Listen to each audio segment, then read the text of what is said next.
Meaning of demonic.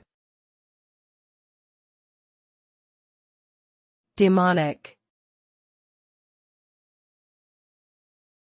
Demonic. Demonic. Demonic. The term demonic refers to something that is related to or characteristic of demons. Demons are supernatural beings often associated with evil or malevolent forces. In popular culture, demonic entities are portrayed as possessing individuals and causing harm and chaos. The term can also refer to a menacing or threatening quality in someone's behavior or demeanor. Being labeled as demonic suggests a dark and dangerous nature. Overall, the word demonic carries connotations of fear, negativity, and malevolence.